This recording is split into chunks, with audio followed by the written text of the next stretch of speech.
I'm here with Clark Freshman, a member of the faculty at UC Hastings. Clark is an expert in lie detection.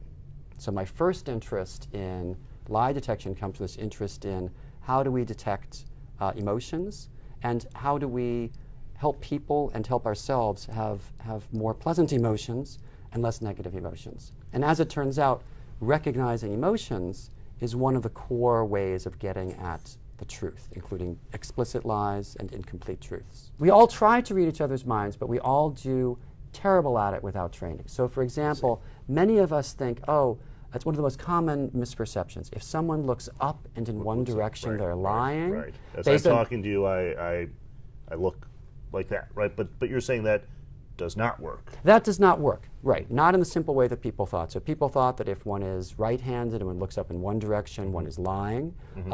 Otherwise, one is telling the truth if one looks up in the other direction. That turns out to be completely untrue. Here's another example of something that's completely untrue. People think, oh, if someone's looking in my eyes, they must be telling the truth. Right, so I'm looking at you right now. And so you couldn't, so whatever you're about to say must be true. But in fact, that's not very much related to lying. In fact, what is more related to lying and truthfulness is certain movements in the eyebrows. These movements I'm making here, where just my inner eyebrows go up. Right here. This is distress or fear. When we see that, that's often a sign that the person may not be telling the truth. So Darwin was the person who first identified the idea that we could see certain emotions in the face, including this particular pattern of distress that's so important in detecting lies and relating to And others. it doesn't matter how old you are or what cultural background, this is universal? Yes. So there are seven facial expressions which are thought to be universal.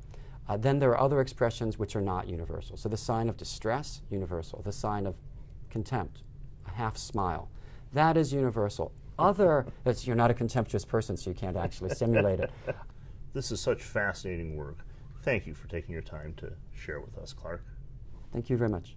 I'm Frank Wu, Chancellor and Dean, UC Hastings, the first law school of the American West. Just this year.